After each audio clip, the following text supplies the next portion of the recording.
All right, how's it going, everybody? Welcome to the channel. First and foremost, Merry Christmas and Happy New Year. I know I'm late on it, but basically there was a lot of videos I was going to do beforehand where it's basically going to be like reactions to the Forbidden List and all this other stuff and my thoughts on the upcoming format and stuff. But I figured, you know what, let me just wait until after the holidays. I had like a trip planned and everything like that. Just got back this past weekend, and yeah, I figured I would go ahead and start doing some videos, stuff like that. I've been really playing two decks recently. I've been focusing a lot on Labyrinth and a lot on Fire Kings because, you know, it's no secret. Everybody is predicting that those are going to be the best decks going into the next format. And as of right now, this little January format that we're going to have, they seem to be really, really strong decks alongside with Rescue Ace. So I wanted to just, you know, test those two decks out as much as I possibly can before the new stuff comes out. And I think I got them down kind of to a point where I understand both of them completely. But, you know, I'm not perfect. I still miss things here and there. So I wanted to go ahead and go over the Fire King list that I've been playing recently. I did play in a locals with this build, and I did go undefeated. I drew in the first round, and the next two rounds I won, but it was just a small tournament, only 3 rounds. I don't really consider that much of a tournament, considering that everyone that was in it was literally just my testing group. So it felt like we were just testing. But anyways, I'll go ahead and get to the list. And before that, remember to like and subscribe. Remember to help out the algorithm for everybody else out there. All right. So starting off with the 2 Grunics, the 3 Kirans, 3 Ponics, the 2 Arvadas, and the 1, this guy, I don't even know his name, Wrong or something like that. Pretty standard. I would like to play 3 of these. But I just don't know what to cut. Maybe I could just add it in, because right now it is 40.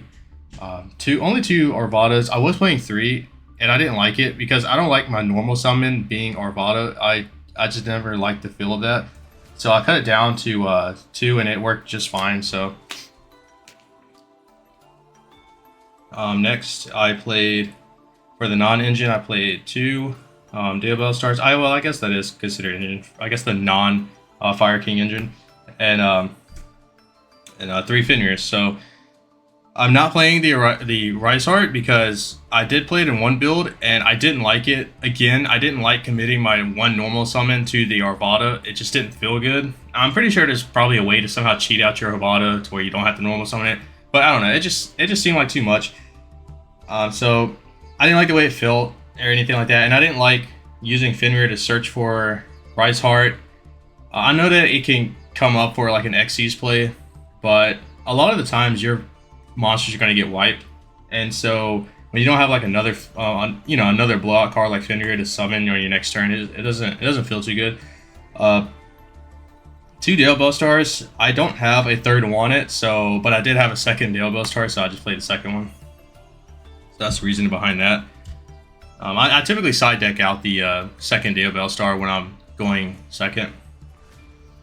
For the hand traps, played 3 Ash and 3 Effect Veilers. I think initially I was playing 3 Ash, 3 Effect Veilers, and like 3 Nibs, but it was just too much. And then I think I took all those out, and I think these were Drolls, and I didn't like them. So then I went back to playing Effect Veilers, and yeah, they worked a lot better. And for the spells, we got the 2 Islands, the 3 Sanctuaries, the 1 Skyburner. I want to play 2 of these. I think this card is insane. I'm not playing the other one where it's like, I can't remember the name of it, but it's like the one where you just target a fire monster on your field and one in the graveyard, and I think you blow that one up and you summon the other one or something like that. I'm not playing it. I wanted to, but I just never really saw it coming up in play testings. Maybe, I don't know. Maybe I'll try it out. But as of right now, I'm really liking this. Like I said, I think I want to pump this up. This comes up all the time, so overall, yeah, pretty good. The next cards are the 2 Want-Its and the 1 original.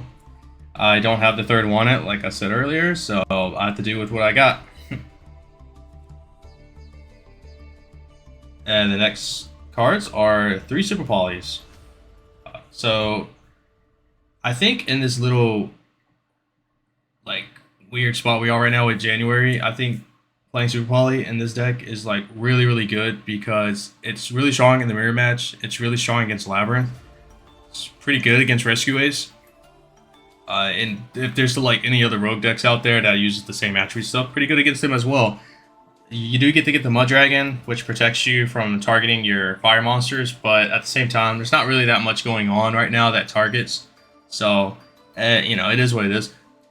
You are able to push for OTKs, I think, a little bit easier with these because then you can fuse together your like Runix and your other your Ponix to go into a Garua.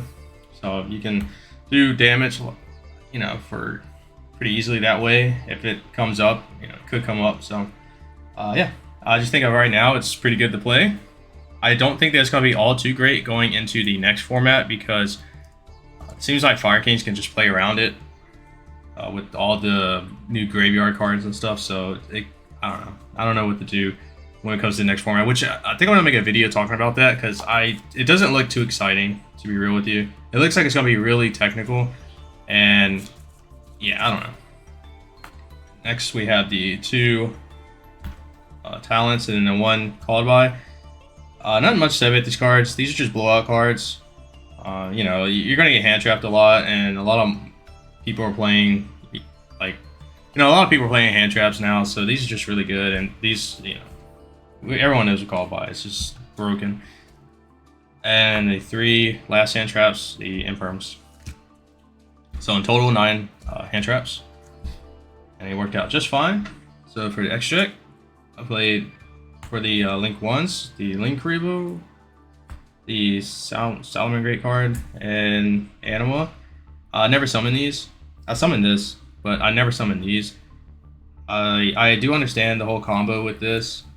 I don't really understand this one yet. I know what this one's for, but yeah, these never came up. The Link 2s were the the Sunlight Wolf, the Hida. I think this one comes up all the time for the OTK method, and this one I never summoned it this time, but I'll go over that later. The Celine, the access code, nothing to say about that. IP, and then I did 2 SPs. The reason why I did 2 SPs is because the first one normally never sticks, but the second one is the one that actually pretty much like closes out the game. And also, sometimes you're gonna be in these awkward situations where the best thing to make at the time is just probably an SP, and it's probably not gonna do anything, but it's just good to slow your opponent down somewhat. It makes them play very awkwardly. It makes them probably just commit to their battle phase immediately, so it kind of wastes their main phase 1. And then main phase 2, they probably do their thing. And then your turn, you have a second one just in case to, you know, either break through a board or to close out the game. For the XCs, play the 1 Grunix, the Dingirsu, and then the Typhon. Typhon is insane. This card just keeps coming up all the time. I never made this, but I'm going to keep it in just because it's pretty good when it does come up, if it ever does. And the Grunix is great. This thing, I'm thinking about maybe playing 2 of these, to be real with you. I think I'm going to cut out one of the Link 1 guys, probably the Almirage, just because this guy is insane. There was, I think, twice in 2 games, and just a 3-round tournament. 2 times I already ran through the first one, and I was like, man, if I had a second one right now, this would be great. But since that came up in just 3 rounds, I'm pretty sure like for regionals, it's going to come up more often. So that's why I might bump it up to 2. And then the Super Poly targets. Obviously, I don't have the Gearfried one, so you know I'm not going to play that one. I'll just play the 2 other generic ones. So, and then for the side deck, played 3 Nibs, 2 Drolls, 3 DD Crows, 3 Ghost Spells, and 3 Cosmic Cyclones. Just wanted to go with hand traps, really.